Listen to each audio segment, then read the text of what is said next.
క్షేత్ర స్థాయిలో పనిచేసిన వాళ్ళకు కమిట్మెంట్ ఉన్న వాళ్ళకే టికెట్లు ఇవ్వాలనేది ఒక నిర్ణయానికి వచ్చి కింద ఉండే శ్రేణులకు నేను ఒకటే విజ్ఞప్తి చేస్తున్నా, మీరు ఎవ్వరు పాతకాలం లేక పైరవి లెక్కర్లే, మీరు కొట్లాడండి, కింద ఉండండి, ప్రజలతో ఉండండి, ప్రజల కోసం కొట్లాడండి, లైన్ లో నిలబడండి, గెలిచే ఛాన్స్ ఉందంటే ఇస్తాం, ఆటోమేటిక్ గా ఆ టికెట్ ఇంటికి తీసుకొచ్చి ఇస్తాం. ఎవరు చెప్పాల్సిన పని లేదు. నేను నాకు ఏ అవకాశం వచ్చిన పార్టీలో నేను బార్గెన్ చేసేది ఒకటే, 10 రకాల రిపోర్ట్లు తెప్పించుకోండి, నిబద్ధత ఉండి కొట్లాడినోడు గెలిచటోని మనం టికెట్లు ఇస్తాం.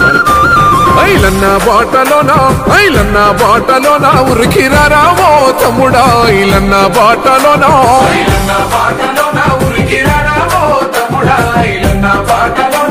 ఆలేరు కిల్ల పైన మన జెండా ఎగరవేయగా ఆలేరు కిల్ల పైన